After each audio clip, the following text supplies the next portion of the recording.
passe dans Genèse. Et je vais vous donner un exemple. Le pain de vie. Pourquoi Jésus utilise cette expression? Pourquoi il dit je suis le pain de vie? Les 3 premières fois que le mot pain a été utilisé dans le livre de Genèse par Moïse. Commençons par Moïse. Les 3 premières fois où l'auteur du livre de Genèse, qui est Moïse, a utilisé le mot pain, il ne faisait pas allusion à une baguette. Il ne faisait pas allusion à de la farine qui a été cuite. Les 3 premières fois où Moïse a utilisé le mot pain, il faisait allusion à une personne. Première fois, c'est dans Genèse chapitre 3, verset 19. Moïse est l'auteur du livre de Genèse. Commençons par Moïse. Moïse a parlé du pain. Genèse 3, verset 19. C'est à la sueur de ton visage que tu mangeras du pain, jusqu'à ce que tu retournes dans la terre, d'où tu as été pris, car tu es poussière et tu retourneras dans la poussière. On connaît bien ce passage, n'est-ce pas? On le connaît très bien. Dieu crée Adam et Ève et les met dans le jardin et il leur parle de fruits qu'ils doivent manger et de fruits qu'ils ne doivent pas manger. Avant la chute de l'homme, le mot pain n'était pas encore apparu. Jusque-là, l'homme ne connaissait pas de boulangerie. Il n'y avait pas de boulangerie dans le jardin d'Éden. Jusque-là, il n'y avait pas de farine dans le jardin d'Éden. Dans le jardin d'Éden, il n'y avait que des fruits. Il y avait des fruits interdits et des fruits autorisés. Et le jour où Adam a mangé le fruit interdit, Dieu maintenant descend et dans les punitions que Dieu donne à Adam, Dieu introduit un nouveau mot, un nouveau terme, le pain. Et il dit à Adam, tu mangeras le pain à la sueur de ton front. Mes frères et sœurs, de quel pain Dieu parlait? Il ne parlait pas d'une baguette. Parce que comme je le dis dans Genèse 2 et Genèse 1, Adam n'avait jamais mangé du pain physique. Il ne savait même pas ce que c'était. Mais il y avait quelque chose dans Éden qu'on appelait le pain, que Adam connaissait. Et à cause du péché, Adam n'aurait plus droit à ce pain de façon facile. Le pain dont le Seigneur parle est allégorique. Il parle premièrement du salaire, du gagne-pain, ce qu'on appelle le gagne-pain. C'est-à-dire avoir de quoi subvenir à ses besoins physiques. Mais en même temps, Dieu est en train de parler de quelque chose de spirituel. Car l'homme ne vivra pas de pain physique seulement, mais de toute parole qui sort de la bouche de Dieu. Adam vivait non seulement de nourriture physique, mais il vivait de certaines paroles qui sortaient de la bouche de Dieu qu'on appelait le pain. Quand Dieu venait se révéler à Adam, quand il lui parlait, il lui donnait le pain. Et le pain qu'il lui donnait, c'était le Christ. Ça veut dire que chaque fois que Dieu descendait, qu'il venait vers Adam, il lui donnait certaines informations sur Jésus. Il lui donnait certaines informations facilement sur Christ. Mais à cause du péché, Adam maintenant allait devoir faire beaucoup d'efforts pour comprendre les choses qui concernent Christ. Le mot qui était traduit par pain dans l'hébreu, c'est lehem. Retenez cela, lehem. Vous allez l'entendre pendant toute la prédication. Et on va commencer par Moïse et on va arriver jusqu'à Matthieu. Vous allez comprendre pourquoi Jésus est né à Bethléem. Dieu dit à Adam, tu mangeras lehem à la sueur de ton front. En d'autres termes, à cause de ton péché, tu ne seras pas privé d'entendre ma voix, mais tu seras privé d'informations sur Christ. Ce que Adam a perdu de plus glorieux dans le jardin d'Éden, ce n'est pas la capacité d'entendre Dieu. Après ça, Dieu parlait à l'homme. Même Caïn a parlé avec Dieu. Mais ce que Adam a perdu, c'est Christ. Dorénavant, si Adam voulait savoir des choses sur Christ, il devait faire beaucoup d'efforts. Beaucoup d'efforts. Et malheureusement, aujourd'hui, quand les chrétiens prennent leur Bible et qu'ils ouvrent l'Ancien Testament, un voile est jeté sur leur cœur. Ils font beaucoup d'efforts pour essayer de comprendre dans l'Ancien Testament Christ. Ils n'arrivent pas à accéder à l'Ehem à cause de cette malédiction. C'est une malédiction qui fait que vous n'arrivez pas à voir Jésus dans l'Ancien Testament. Mais Jésus vient briser cette malédiction ce matin. Christ n'est pas évident pour ceux qui sont sous la malédiction. C'est difficile pour eux. C'est à la sueur de leur visage qu'ils accèdent à l'Ehem. Ça veut dire qu'il faut faire trop d'efforts pour comprendre les choses même sur Jésus. C'est une malédiction. Parce que tant qu'un humain a des révélations sur Christ, il est puissant. Et comme Dieu voulait priver Adam de la puissance, il a privé de messages sur Jésus. Et Satan, jusqu'à aujourd'hui, quand il veut priver une église de sa puissance, qu'est-ce qu'il fait? Il convainc le pasteur de ne plus parler de Christ. Il donne tout sauf le pain. Quand on t'enseigne des choses qui n'ont rien à voir avec Christ et avec la vie de Christ, on est en train de te donner du chocolat et de la sucrerie, du toffee, ce qui n'est pas mauvais. Mais ce n'est pas le toffee et la sucrerie qui font grandir, c'est les M. Tout enseignement qu'on nous donne qui n'est pas christocentrique ou qui ne contient pas beaucoup de vérités et de révélations sur Christ ne peut pas nous nourrir spirituellement. Si on t'enseigne les 7 clés pour choisir ton mari, ce n'est pas mauvais, c'est aussi un enseignement. Mais si, en te parlant du mariage, on ne te parle pas de Christ et de l'église, on ne t'a pas nourri, on t'a chatoué. Même quand l'apôtre Paul devait parler du mariage, il faisait toujours un lien entre la relation entre l'homme et la femme, la relation entre Christ et l'église. Les premiers apôtres étaient tellement remplis de l'éhem, remplis du pain, que dans n'importe quel sujet social, ils trouvaient Christ. Il faut que tu comprennes que tout ce que tu veux avoir dans ta vie et tout ce que tu dois devenir dans ta vie doit avoir un lien avec Christ, sinon tu es sous la malédiction. Toute bénédiction dans laquelle Christ n'est pas présent est une malédiction. Regardez ceci. Aux noces de Cana, un homme et sa femme doivent se marier. Ils se marient et regardez ce qu'ils font. Ils invitent Marie. Et Jésus est aussi invité. Mais la première personne qu'ils avaient invitée, c'était Marie. Marie vient au mariage. Et arrivé un moment de leur mariage, le vin est fini. Ces mariés n'ont pas donné à Jésus la première place dans leur mariage. La conséquence, c'est quoi? C'est que leur prévision qu'ils avaient faite a échoué. Ils avaient prévu une quantité de vin qu'ils étaient censés donner à une quantité de personnes. Mais c'est comme s'il y a certaines personnes qui ont pris 5 bouteilles. Donc, il y avait sûrement beaucoup de baoulés à leur mariage. Donc, le vin est fini plus tôt que prévu. Et quand ils ont eu un problème de vin, malheureusement encore pour eux, comme ils n'avaient pas mis Christ à l'alpha ni à l'oméga, Christ n'était pas au milieu, Christ n'était pas un invité d'honneur. Malheureusement, ils sont allés encore vers Marie. Ils ont dit à Marie qu'il n'y a plus de vin. Marie même là, elle est allée chercher Jésus. Ils sont passés par Marie pour atteindre Jésus. Mais Jésus a dit à Marie, qui a-t-il en toi et moi? Femme. Il ne l'a pas appelée mère. Parce que dans le domaine de l'esprit, Marie n'est pas sa mère. Femme, qui a-t-il en toi et moi? Mon heure n'est pas encore venue. La Bible dit quand Jésus a dit ça à Marie dans Jean chapitre 2, qu'est-ce que Marie a fait? Elle est allée vers les mariés et puis elle leur dit, allez vers Jésus. En d'autres termes, arrêtez de passer par moi pour atteindre Jésus. Allez vers Jésus. Allez vers Jésus. Allez vers Jésus. Marie a dit aux gens, allez vers Jésus. La vraie Marie, même si elle apparaît à quelqu'un, vous parlez de Jésus. Elle va te dire d'aller vers Jésus, pas vers la grotte. Marie, la vraie de la Bible, envoie les gens vers Jésus, pas vers elle. Elle a dit, allez vers Jésus et faites ce qu'il vous dira. Et c'est quand les gens sont allés directement vers Jésus sans passer par Marie, c'est là qu'il y a eu un miracle. Quand ils sont allés directement vers Jésus sans chercher un intermédiaire, c'est là que Jésus leur a dit, prenez les vases, remplissez d'eau ces vases et changez l'eau en vin. Prenez cette eau, allez donner ça à l'ordonnateur du repas. Mes frères et sœurs, le Jésus dont je vais vous parler ce matin, il fait des miracles lorsqu'on décide de ne plus mettre un intermédiaire entre nous et lui. Lorsqu'on décide de ne plus prendre un être humain comme intermédiaire entre nous et lui, c'est là qu'il nous montre son vrai visage. Parce que Jésus est jaloux. C'est un Dieu jaloux. C'est un époux très jaloux qui ne supporte pas que sa femme, au lieu de lui parler directement, aille parler à sa maman pour lui parler. Il ne comprend pas cette relation. C'est quel mariage ça? C'est quel homme marié, sa femme veut lui parler, elle est dans la même maison que lui. Et puis elle appelle sa maman au village. Maman, intercède en ma faveur.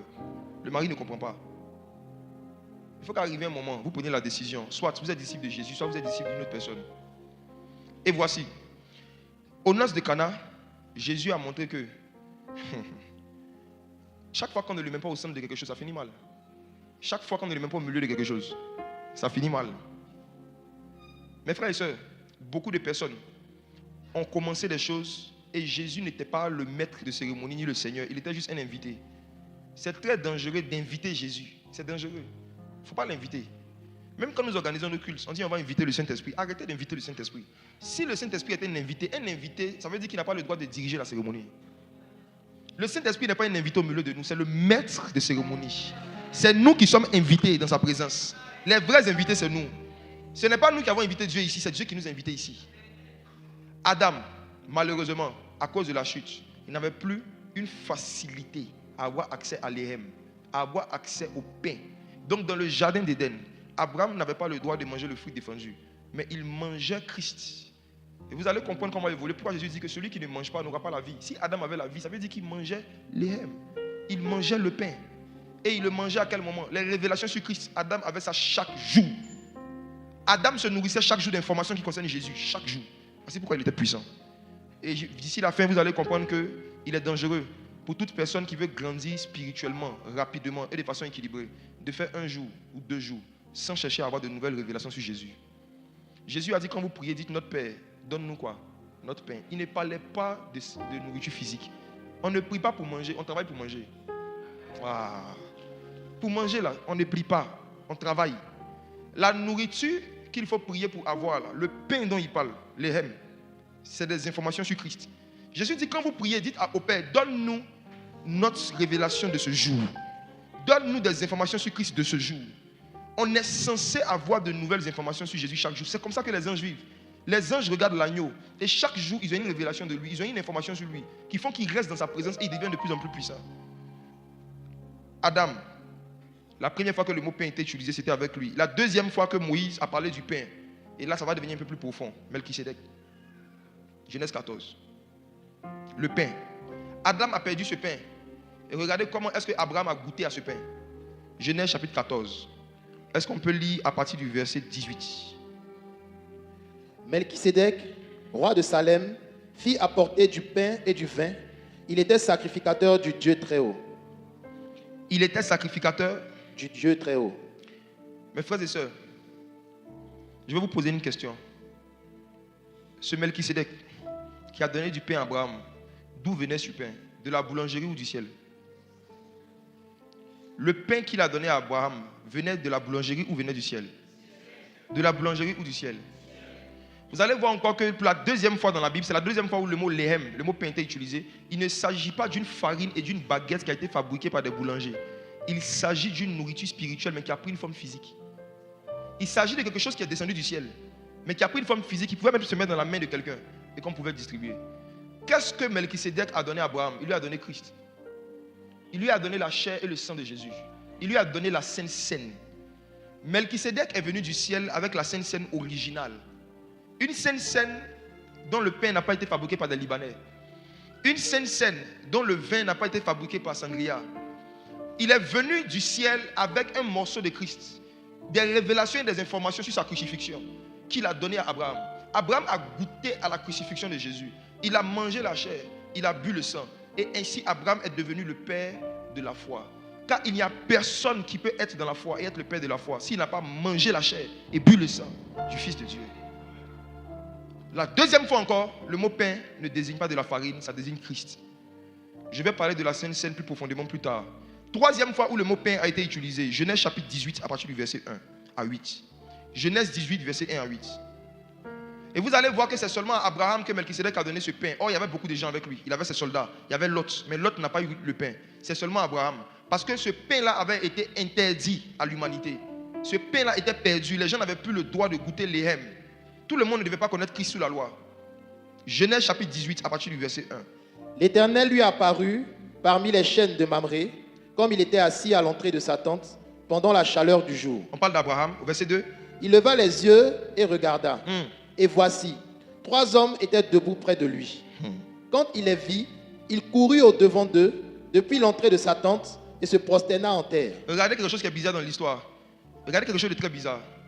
On dit 3 hommes étaient debout près de lui. J'ai besoin de 3 personnes ici. Les 3 venaient. Christian relit le verset. Les gars, mettez-vous près de moi.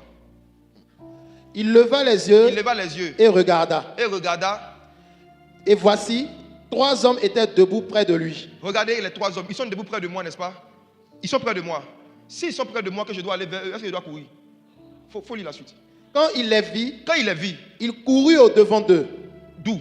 Depuis l'entrée de sa tente, et se prosterna en terre. J'ai dit, posez-vous une question. Comme 3 hommes sont près d'Abraham, et puis pour aller vers eux, il doit quitter l'entrée de sa tente et puis il doit courir. Asseyez-vous, je vais vous expliquer.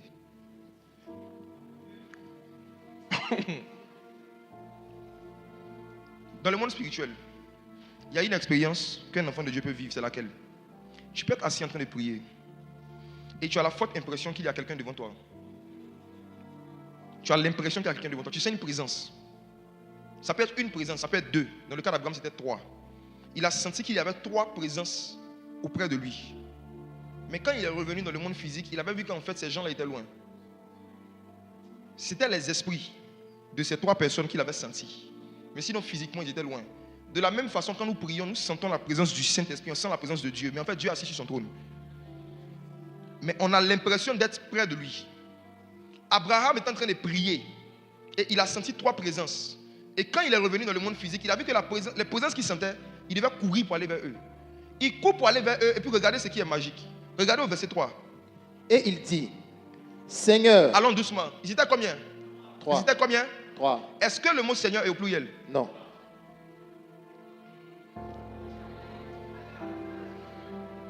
Parmi les 3 personnes, il y avait un qui était le Seigneur. Et c'est à lui qu'Abraham a parlé. Abraham a vu 3 hommes. Et dans les 3 hommes, il a identifié un qui était Dieu manifesté en chair. C'est devant lui qu'il s'est prosterné. Et il dit quoi? Si j'ai trouvé grâce à tes yeux. Pas à vos yeux, à tes yeux. Ne passe point. Ne passe point. Je te prie. Je te prie. Loin de ton serviteur. Loin de ton serviteur. Il parle ici au singulier au verset 3. Et au verset 4, il se met en pluriel. Donc il ne parle plus à Jésus. Au verset 4 maintenant, Abraham parle aux 2 hommes. Et qu'est-ce qu'il a dit? Permettez qu'on apporte un peu d'eau pour vous laver les pieds Oui. et reposez-vous sous cette table. Là maintenant, il ne parle plus à Jésus, il parle aux deux. Suivez bien. Regardez la suite au verset 5. J'irai prendre d'un morceau de pain. Ah, Jésus. J'irai prendre quoi? Un morceau de pain. J'irai prendre quoi? Un morceau de pain. Pour faire quoi? Pour fortifier votre cœur. Oh, qui a une version où c'est mis pour fortifier votre ventre? Voici la vérité. Abraham dit aux deux hommes qui sont à côté, en ce qui vous concerne, je dois vous donner un morceau de Christ pour fortifier votre esprit. Regarde le mot cœur dans l'hébreu, c'est quoi? On va voir où il a tiré ce morceau de pain. Regarde.